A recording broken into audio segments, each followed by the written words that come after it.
आइए उज्जैन के रोचक समाचार आपके सामने प्रस्तुत करें।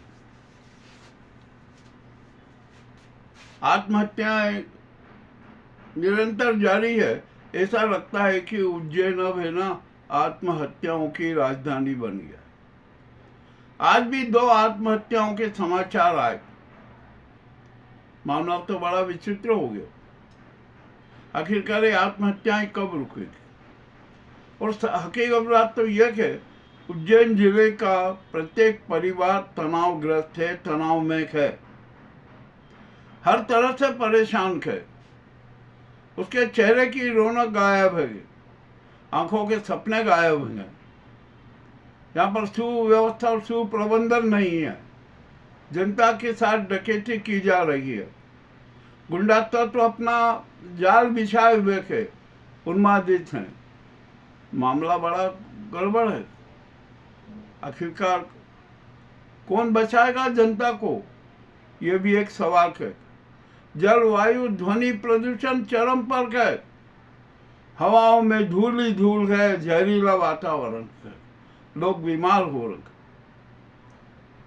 और अस्पतालों में सरकारी अस्पताल हो या निजी अस्पताल हो, छाती लूट जारी है। कोई उस पर ध्यान नहीं दे रहा है। न प्रशासन ध्यान दे रहा है और न जनता ध्यान दे रही। किसी भी तरीके से उज्जैन के जिले की जनता को कंकाल बनाओ, यही लक्ष्य चल रहा है। यहाँ पर कितने अपराध हो रहे हैं, शातिर अपराध हो रहे हैं, शातिर ठगी जा रही है, किंतु परवाह नहीं। नशे का व्यापार उन्मुक्तता से हो रहा है, किसी को परवाह नहीं। और जनता भी है ना, वो यथास्थितिवादी हो गई। वो अपने आप में सोच ही नहीं रही कि क्या किया जाए। मामला बड़ा बहुत ही गड़बड़ हो चुका। समस्याएं अनेक हैं। मच्छरों के आतंक की समस्या है, आवारा श्वानों की समस्या है, आवारा पशुओं की समस्या है, शुद्ध पेयजल की समस्या है, बेरोजगारी की समस्या है। अरे जो जरा बेबस मजबूरों को तो देख लो भैया, कुछ भी नहीं हो रहा है तुमसे। चलिए ये तो ठीक है, बस यहाँ पर है ना कुछ न कुछ आयोजन करते रहो, जनता को भ्रमित करते रहो, जनता को मूर्ख बनाते रहो, यही चल रहा है। न जाने कितने समारोह होते हैं। तो क्या किया जाए, कौन रोकेगा? और जनता भी है ना भ्रमित भ्रम में हो जाती है। उसको यही नहीं समझ में आ रहा है कि ये सारे समारोह जो हो रहे हैं मूर्ख बनाने के लिए हो रहे हैं, कि जनता अपनी समस्याओं पर ध्यान न दे, सड़कों पर न उतरे, इसलिए सारे नाटक किए जा रहे हैं। अब यहाँ पर हमारे शहर में गंगोर पर्व भी मनता है। आज दशा माता की पूजा अर्चना की गई, सब कुछ बड़ी भीड़ लगी, सब कुछ अच्छा हो गया। जो भी होना था वो सारा हो गया। अब यहाँ पर समस्या ये आती है कि आखिरकार हम कौन सा धर्म पालन करें। ये दिखावे का धर्म, दिखावे का दान, दिखावे की पूजा अर्चना है ना, सब व्यर्थ है, कुछ भी नहीं है। आत्मदर्शन और आत्मचिंतन ही सर्वोपरि है, यह भी बात ध्यान रखनी।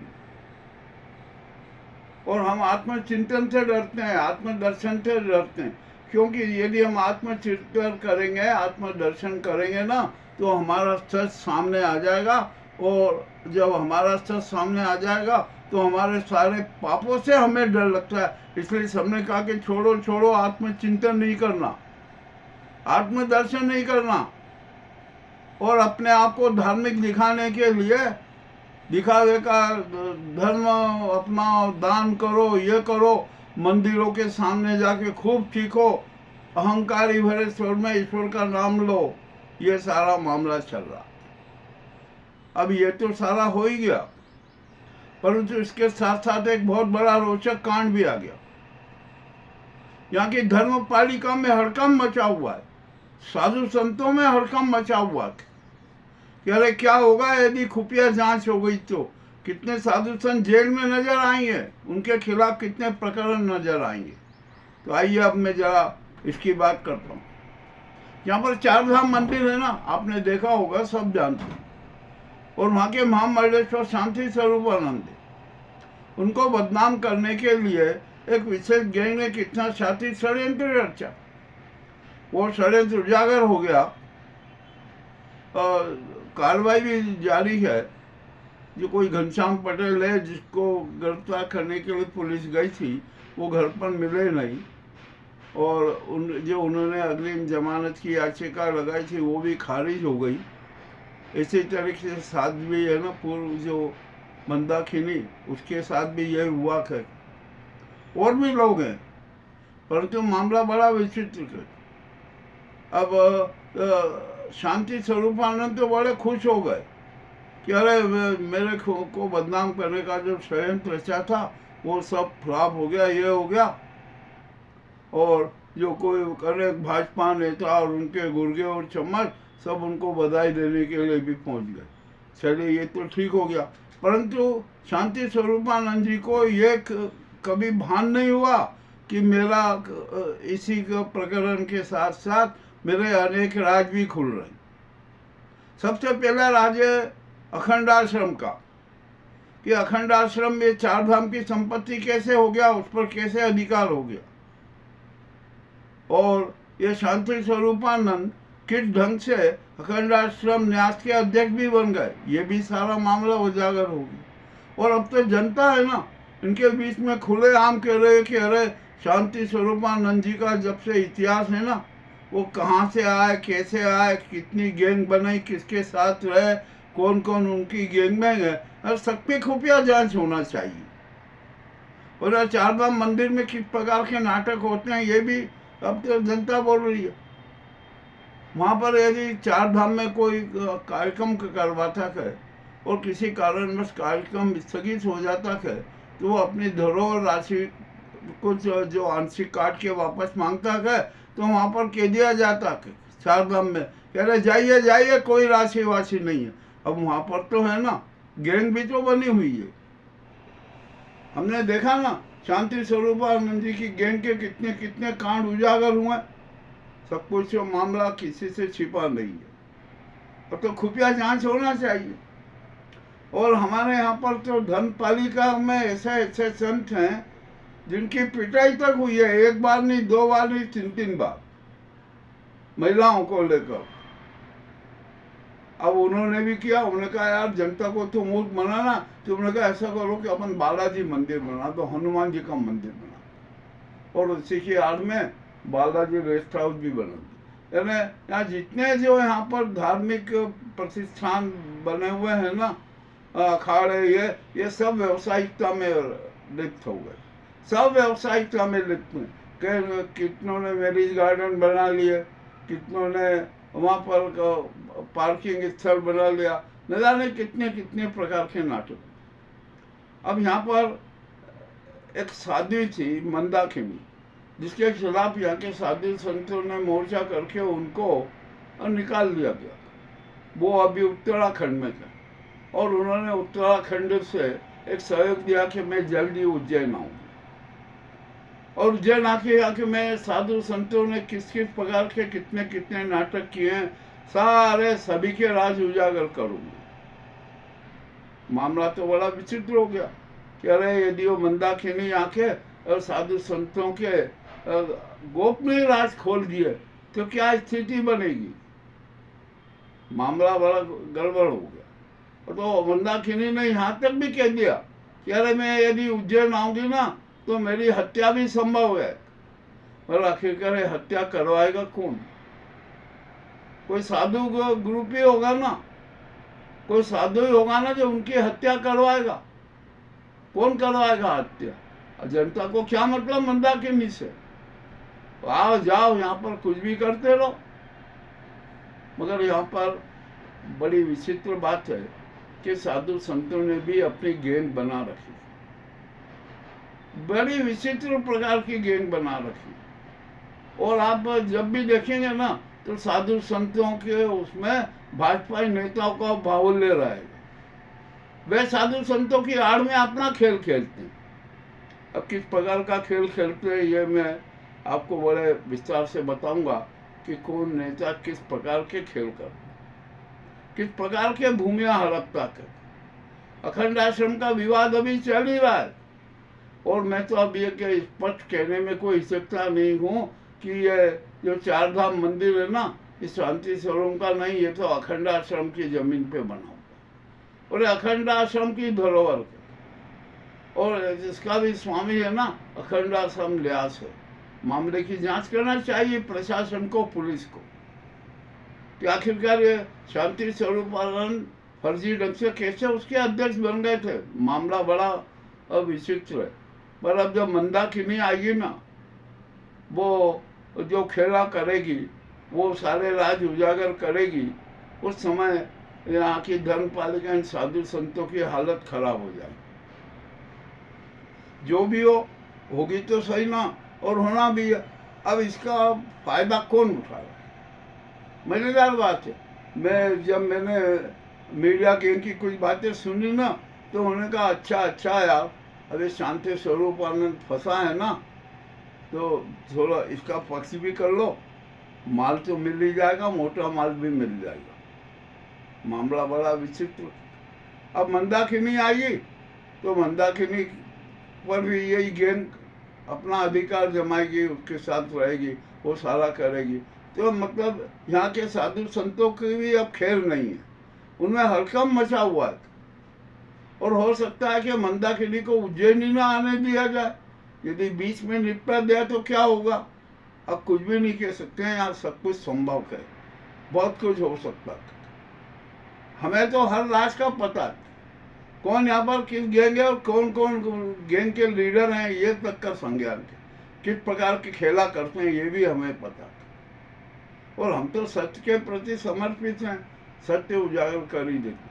अब आइए यहाँ पर, ये तो साधु संतों की बात है, हम आराधना स्थलों की बात करते हैं। आराधना स्थलों में भी विचित्र खेला होते, बड़े अजीब टाइप के खेल होते हैं। और वहाँ पर है ना, संगी जो चेहरे है ना, उन्होंने अपने डेरे डाल दिए। मैं तो उन्हें दो टांग वाले कालिया नाग कहता हूँ। वे भगवान को बंधक बनाए हुए, उनकी व्यवस्था को बंधक बनाए हुए, अपने हाथों की कठपुतली बना लिया है। चाहे जैसे जिस प्रकार से नचाते हैं, चाहे जिस प्रकार के कार्यक्रम करते हैं, बस सबका एक ही लक्ष्य के धन आना चाहिए, धन मिलना चाहिए किसी भी तरीके से। और टोपेबाजी करो भक्त की, और भक्त भी तो अंधभक्त है ना। मैं जिस मंदिर में जाता हूँ वो कृष्ण का मंदिर है। जब माँ के मैं दृश्य देखता हूँ तो मुझे बड़ा अफसोस होता है, और मैं उनसे कहता हूँ कि अरे तुम कृष्ण की लीलाओं को जानते नहीं हो। कृष्ण है ना, ये तुम दो टांग वाले, आदम पर सांप हो, नेपियर सांप हो, कालिया सांप हो, सबको सजा देने में सक्षम है। वे सबके फनों पर नृत्य भी करते हैं, और उनके फनों पर खड़े होकर अपनी माधुरी बंसी भी बजाते। ये चल रहा है, ये संघ का यहाँ पर चल रहा है, संगीत चले।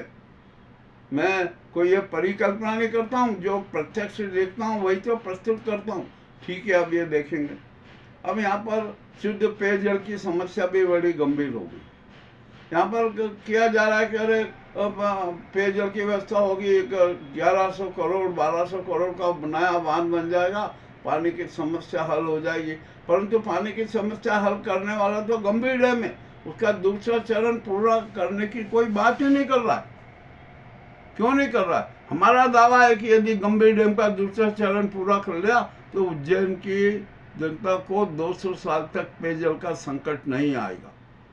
ये बहुत जरूरी है। अब सारी समस्याएं, बाधाएं दूर हो गई है, तो गंभीर डैम का दूसरा चरण पूरा करना चाहिए युद्ध स्तर पर। अब देखते हैं क्या होता है। और चौड़ीकरण के नाम पर भी जो नाटक हो रहे हैं ना, अरे वहाँ रोड चौड़ीकरण कीजिए जहाँ पर यातायात का दबाव अधिक है। आप हर जगह चौड़ीकरण करो तो ये कोई उचित नहीं होता। ठीक है, आप कर लीजिए। अब आइए यहाँ पर शहर को सुंदर बनाने के लिए एक बड़ी योजना कर लीजिए। बहुत पुरानी योजना याद दिला देता हूँ, तो गोपाल मंदिर को आप सेंटर में ले आइए। यहाँ पर एक रोड और पीछे कर दीजिए। पीछे रोड से जो वहाँ पर अतिक्रमण हुआ है ना, पूरे महाकाल चौराहे से लेकर ढाबा रोड तक का मार्ग भी चौड़ा कीजिए। गोपाल मंदिर को बिल्कुल सेंटर में ले आइए, और जो नया रोड जो चौड़ीकरण मार्ग किया जाए ना, वो भी एकांगी मार्ग हो, सिर्फ एक तरफ से प्रवेश हो, और आप दूसरा साइड रोड बना दीजिए ताकि वो उधर से दूसरे साइड का निर्गम मार्ग हो जाए। ये भी मामला करने की जरूरत है, परंतु इस बात पर कोई ध्यान नहीं दे रहा। आप मत दो भाई जीव देना। और यहाँ पर नशे का व्यापार चरम पर है, किसी से छिपा नहीं है। गुंडा तत्व सक्रिय, किसी से छिपा नहीं है। और यहाँ पर रंगदारी वसूलने वाली गैंग भी सक्रिय है, किसी छिपे नहीं। और यहाँ पर एक विशेष रंगदारी वसूली की गैंग हो गई है, और उस गैंग में ना अफसर तक शरीक हो गए। मामला बड़ा रोचक है। मेरे सामने बहुत सारी शिकायतें लेकर आते हैं, किंतु मैं मौन रहता हूँ कि देखता हूँ भाई, देखता हूँ, और समाचार तो हम प्रस्तुत कर देते हैं, कोई दिक्कत नहीं है, और हम किसी से डरते भी नहीं है। सच की प्रस्तुति हमारा लक्ष्य, करते रहेंगे, और उसके लिए चाहे जितना बलिदान देना पड़े वो भी देंगे। तो ये उज्जैन के बड़े जो समाचार थे, एक समाचार में और आपको बता दूँ कि यहाँ पर शुद्ध पेयजल मिलना तो बहुत ही मुश्किल है, क्योंकि यहाँ पर जितनी भी पाइप डली हुई है ना, उनको 100 वर्ष से अधिक हो गए, सड़ रही है, जगह जगह लीकेज हो रहा है, और वो 18 किलोमीटर तक पाइपलाइन डली हुई है। शहर का विस्तार हुआ है, शहर की सीमा 24-25 किलोमीटर तक हो गई है, अतः ये पाइपलाइन की बजाय नई पाइपलाइन डालना पड़ेगी, छोटी और बड़ी, और ये बड़ा खर्चीला काम है। 1200-1300 का व्यय का काम है। 1300 करोड़ रुपया व्यय होगा तो भी पूरा नहीं होने पाएगा। देखते हैं कब क्या होता है।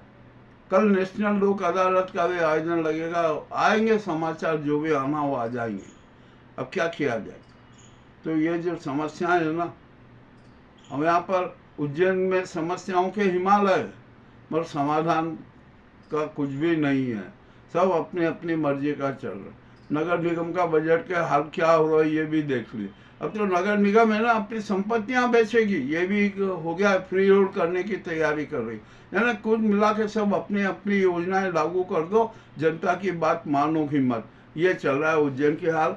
ये उज्जैन के कड़वे समाचार आपके सामने प्रस्तुत है। आपको कैसे लगे हमें अवश्य बताएं। बहुत बहुत धन्यवाद।